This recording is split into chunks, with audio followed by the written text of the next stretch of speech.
Hello everyone, I am doctor Manish Jaiswal. RX academy की YouTube channel में आप सभी लोगों का स्वागत है। हम यहां पर बात करेंगे mop up round, first mop up round CG NEET counselling 2020 के बारे में।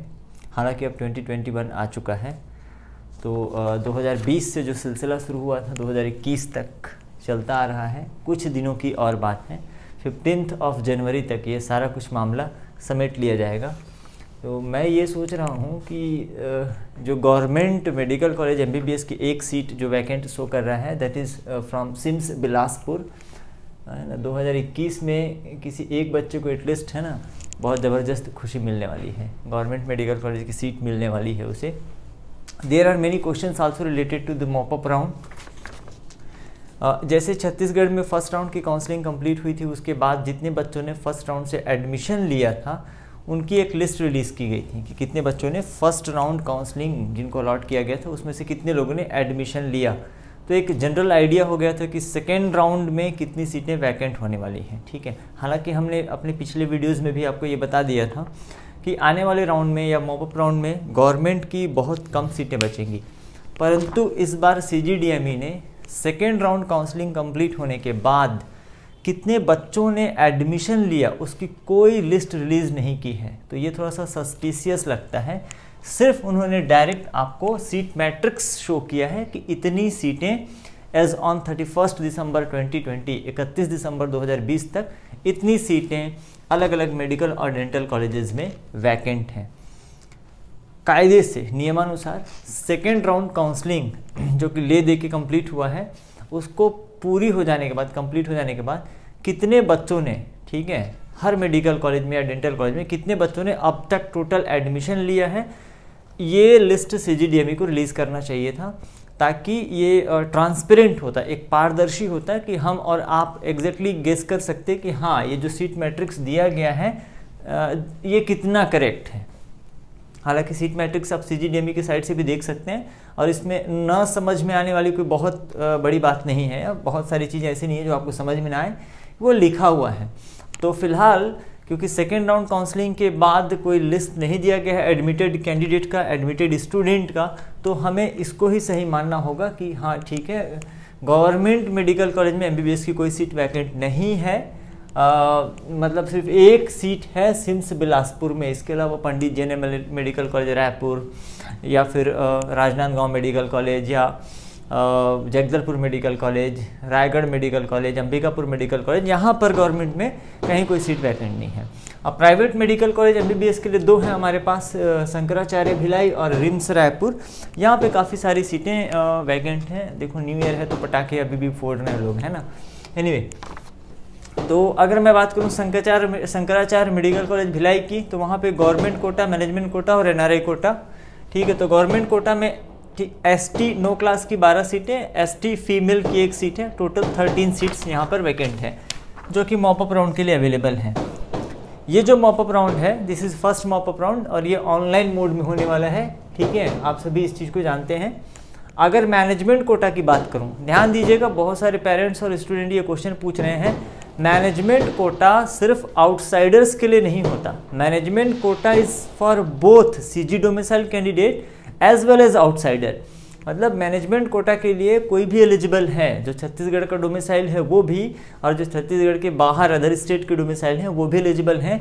कई बच्चे इस बात को लेकर कंफ्यूज हो रहे हैं कि क्या ये जो 28 सीटें हैं मैनेजमेंट कोटा की, जिसमें अनरिजर्व्ड नो क्लास की 8 सीटें हैं, अनरिजर्व फीमेल की 1 सीट है, ST नो क्लास की 15 सीट है, ST फीमेल की 4 सीटें, टोटल 28 सीट।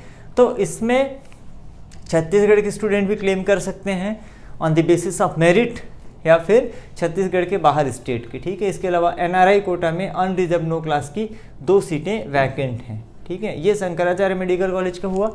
ऐसे ही अगर हम देखते हैं रिम्स रायपुर का, तो गवर्नमेंट कोटा में unreserve no class 1 seat, ST no class 15 seat. ज़्यादातर आप देखिएगा कि ST की सीटें ज़्यादा वैकेंट हैं, ठीक है। ST की सीटें जो हैं हर जगह पे ज़्यादा वैकेंट हैं, क्योंकि छत्तीसगढ़ में ST को 32% रिजर्वेशन मिलता है, तो काफ़ी कम मार्क्स पे ST कैटेगरी में MBBS की सीट गवर्नमेंट में भी मिल जाती है। तो बच्चे जनरली प्राइवेट में लेना प्रेफर नहीं करते, ठीक है।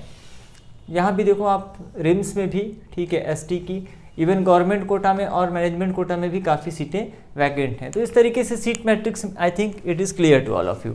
मैनेजमेंट कोटा की सीट के लिए मैं फिर से बता दूं कि सिर्फ आउटसाइडर ही एलिजिबल नहीं होंगे। जो छत्तीसगढ़ डोमिसाइल के स्टूडेंट हैं वो गवर्नमेंट कोटा के लिए तो ओनली छत्तीसगढ़ के स्टूडेंट ही एलिजिबल होंगे।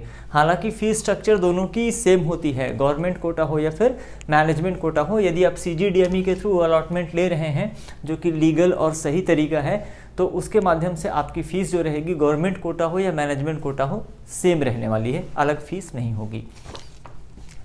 तो यहाँ पे ये वो आपका सीट मैट्रिक्स होगा। इसी तरह से गवर्नमेंट डेंटल कॉलेज रायपुर में बहुत सारे पेरेंट्स ने कहा था सर डेंटल पे भी आप थोड़ा वीडियो बनाइए। तो गवर्नमेंट डेंटल कॉलेज रायपुर में अभी तक टोटल 41 सीट्स वैकेंट हैं, ठीक है। इसके बाद अब कोई सीट छोड़ नहीं सकता, मतलब ये जो this is the maximum vacancy, ये जो लिस्ट आप देख रहे हैं ये मैक्सिमम वैकेंसी है, क्योंकि इसके बाद कोई सीट नहीं छोड़ सकता, ब्रैकेज बॉन्ड पे करना होता है, ठीक है। हाँ, डेंटल से अगर MBBS में मॉपअप राउंड के थ्रू मिलता है तो डेंटल की सीट छोड़ सकता है, क्योंकि डेंटल के लिए एक और मॉपअप राउंड या एक से अधिक मॉपअप राउंड और ऑर्गेनाइज किए जाएंगे। लेकिन MBBS की सीट अब वैकेंट नहीं होने वाली है। जितने बच्चों ने एडमिशन ले लिया और अगर इस लिस्ट की माने तो इससे ज़्यादा सीट वैकेंट नहीं होने वाली है। गवर्नमेंट में चांसेस हैं कि अंबिकापुर, उम्मीद हम हमेशा बना के रखते हैं, हम चाहते हैं कि अंबिकापुर मेडिकल कॉलेज को भी EWS की सीटों का परमिशन मिल जाए, तो हो सकता है एक संभावना, ठीक है, जो कि कम ही है, ठीक है। तो गवर्नमेंट मेडिकल कॉलेज अंबिकापुर में EWS की सीटें आती हैं तो वो बढ़ सकती है, और वो मॉपअप राउंड इसके बाद जो मॉपअप राउंड होगा या इस मॉपअप राउंड के अलॉटमेंट से पहले अगर सीट बढ़ जाती है तो उनको इसके साथ ही अलॉट कर दिया जाएगा। जितने लोगों ने अब एडमिशन ले लिया है, ठीक है, अब वो सीट नहीं छोड़ सकते, उनको ब्रैकेज बॉन्ड काफ़ी हैवी 20-25 लाख का ब्रैकेज बॉन्ड पे करना होता है। तो आप ये मान के चलिए कि इससे अधिक सीटें नहीं आने वाली हैं। पहले ही वीडियो में हमने क्लियर कर दिया हुआ था, एक क्वेश्चन का आंसर तो मैंने आपको बताया कि सेकेंड राउंड के बाद कितने स्टूडेंट ने एडमिशन लिया, इसकी कोई भी लिस्ट CGDME ने जारी नहीं किया है। इसके अलावा गवर्नमेंट में इतनी कम सीट क्यों आई है, मॉपअप राउंड के लिए गवर्नमेंट में MBBS की इतनी कम सीट क्यों आई है, क्योंकि छत्तीसगढ़ का काउंसलिंग ऑलरेडी थोड़ा पीछे चल रहा था, डिले चल रहा था। तो जितनी सीटें जनरली मॉपअप राउंड में आती हैं, या तो वो ऑल इंडिया की कन्वर्टेड सीटें होती हैं जो रिवर्ट होके आती हैं, या फिर छत्तीसगढ़ गवर्नमेंट में स्टेट में जो जिन्होंने एडमिशन लिया उन्होंने छोड़ दिया, वो ऑल इंडिया में चले गए, इसके थ्रू आती हैं। तो मैक्सिमम जो सीटें हैं वो आते गई हैं और अलॉट भी होते गई। Like first second round counselling का पहला लिस्ट आया था, फिर उसके बाद लिस्ट आया, फिर रिवाइज लिस्ट आई। तो जैसे जैसे वैकेंसी बढ़ती गई उनको अलॉट कर दिया गया, ठीक है। अगर सेकेंड राउंड का 16 दिसंबर वाला लिस्ट वैलिड होता तो मॉपअप राउंड के लिए गवर्नमेंट में भी डेफिनेटली कुछ सीटें और होती, ठीक है। प्लस जब से काउंसलिंग स्टार्ट हुआ है छत्तीसगढ़ में, इसके बाद किसी भी नया मेडिकल कॉलेज को एडमिशन के लिए परमिशन नहीं दिया गया है, ठीक है। तो जो सीट मैट्रिक्स फर्स्ट काउंसलिंग में शो की गई थी उसी सीट मैट्रिक्स के बेसिस पे काउंसलिंग कंटिन्यूअसली आगे बढ़ता गया है। बीच में राजनांदगांव मेडिकल कॉलेज को EWS की सीटें मिली थी जिसको सेकेंड राउंड में अलॉट कर दिया गया। तो इसलिए बहुत कम सीटें हैं, और अब उम्मीद भी आप गवर्नमेंट मेडिकल कॉलेज में सीटों की बहुत कम रखिए, ठीक है। अब इस सीट मैट्रिक्स से मुझे ये क्लियर नहीं हो रहा है कि सेंट्रल नॉमिनी की जो सीटें होती हैं 3% सीटें होती हैं सभी मेडिकल कॉलेज की, टोटल जितनी भी सीटें होती है उसमें से 3% सीटें सेंट्रल नॉमिनी की होती हैं। इन सीटों के बारे में अभी भी क्लियर नहीं किया गया है कि सेंट्रल नॉमिनी से कितने स्टूडेंट्स ने एडमिशन लिया है। मैं ऑल इंडिया कोटा की बात नहीं कर रहा हूँ, ऑल इंडिया कोटा का क्लियर कर दिया गया था, सेकेंड राउंड से पहले ही वो ऑल इंडिया की सीटें रिवर्ट होके आ चुकी थी। परंतु सेंट्रल नॉमिनी की कितने सीटों में सेंट्रल गवर्नमेंट ने एडमिशन के लिए भेजा है बच्चों को, या कितने लोगों ने एडमिशन लिया है, या कितनी सीटें वैकेंट हैं, उसे क्लियर नहीं किया गया है। तो मेरे ख्याल से सीट मैट्रिक्स में वो भी क्लियर कर देना चाहिए था। यदि अभी सेकेंड राउंड लिस्ट के बाद अलॉटमेंट के बच्चों का, जितने बच्चों ने अलॉटमेंट लिया फिर जिन्होंने एडमिशन लिया, उनकी लिस्ट पब्लिश हो जाती तो आप और हम इस चीज़ को एनालाइज कर सकते थे, ठीक है, कि वाकई में जो ये सीट मैट्रिक्स दिया है ये भरोसेमंद है या नहीं है। क्योंकि CGDME जिस तरीके से काउंसलिंग करा रहे हैं तो कब कौन सी चीज़ चेंज हो जाए, ठीक है, आप और हम उसको एक्सपेक्ट नहीं कर सकते, उम्मीद नहीं रख सकते, ठीक है। तो गवर्नमेंट डेंटल कॉलेज का भी आप एक बार लिस्ट देख लीजिए जस्ट रफली। अनरिजर्व नो क्लास की 9 सीटें हैं जिसमें फ्रीडम फाइटर का एक और सीट है। ST नो क्लास, यहाँ भी देखिए ST कैटेगरी की बहुत सारी सीटें बची हुई हैं, मतलब सबसे कम कट ऑफ जाने वाला है SC नो क्लास 4 सीटें हैं, OBC नो क्लास की 10 सीटें हैं। इस तरीके से गवर्नमेंट डेंटल कॉलेज में टोटल 41 सीटें हैं। ठीक है, तो ये सीट मैट्रिक्स हो गया। अब मैं आपको बता दे रहा हूँ स्ट्रे वैकेंसी में क्या होने वाला है। जो मॉपअप राउंड ये कंप्लीट हो जाएगा, मॉपअप राउंड ऑनलाइन अलॉटमेंट कर दिया जाएगा, तो उसके बाद भी कुछ सीटें अगर खाली रह जाती हैं तो कॉलेज लेवल पे या ऑफलाइन मोड में मॉपअप राउंड हो सकता है कि पंडित JNM मेडिकल कॉलेज में इसे ऑर्गेनाइज किया जाए या फिर अलग अलग कॉलेजेस में अपने स्तर पे मॉपअप राउंड ऑर्गेनाइज किया जाए। ठीक है, तो वहाँ पे कौन सी सीटें अवेलेबल होंगी। ठीक है, तो गवर्नमेंट में फिर से मैं कह रहा हूँ कि आप एक्सपेक्टेशन कम ही रखिए। वो जो बच्चों का जो केस चल रहा है, ठीक है, जो हाई कोर्ट में जो केस चल रहा है, अगर वो सीटें वैकेंट हो जाती हैं, ठीक है, तो वो गवर्नमेंट कॉलेजेस को मिल जाएंगी। ठीक है, उसको मेरिट के बेसिस पे अलॉट किया जाएगा, अपग्रेड नहीं किया जाएगा। अपग्रेडेशन वाला जो मामला था ना, सेकेंड राउंड के बाद अपग्रेडेशन नहीं होता है, नए बच्चों को फ्रेश अलॉट किया जाएगा। ठीक है, अब अपग्रेड नहीं किया जाएगा। ठीक है, दूसरी चीज़, अगर प्राइवेट मेडिकल कॉलेज में आप देखें, ठीक है, प्राइवेट मेडिकल कॉलेज में देखें तो यदि गवर्नमेंट कोटा कि ST की सीटें नहीं भरती हैं कंप्लीटली, ठीक है, तो इसे मैनेजमेंट कोटा में कन्वर्ट कर दिया जाएगा। फिर से मैं कह रहा हूँ, गवर्नमेंट कोटा में ST की सीटें यदि नहीं भरती हैं तो नेक्स्ट मॉपअप राउंड के लिए नेक्स्ट मॉपअप राउंड के लिए इसे मैनेजमेंट कोटा में कन्वर्ट कर दिया जाएगा। ये NRI सीटें नहीं भरती हैं तो इसे भी मैनेजमेंट कोटा में कन्वर्ट कर दिया जाएगा, जो कॉलेज लेवल पे मॉपअप राउंड होता है, जिसका कट ऑफ बहुत नीचे चला जाता है। ठीक है, जिसका कट ऑफ बहुत नीचे चला जाता है।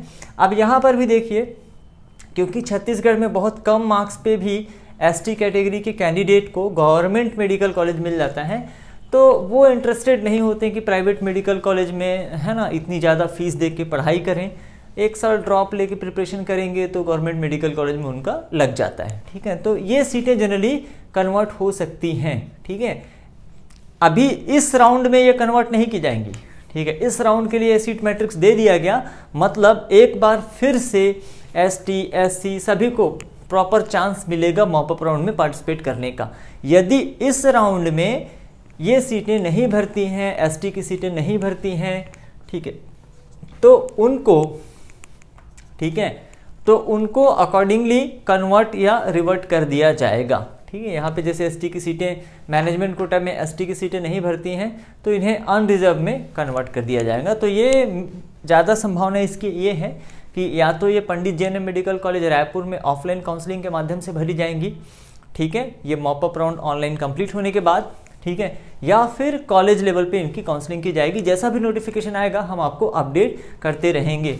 ऐसे ही रिम्स में भी आप देख सकते हैं कि ST गवर्नमेंट कोटा 15 सीट ये खाली है, मैनेजमेंट कोटा 14 सीट ये खाली है, तो ज़्यादा से ज़्यादा इसमें, है ना, मान के चलिए 50% सीटें भी वैकेंट रह जाती हैं।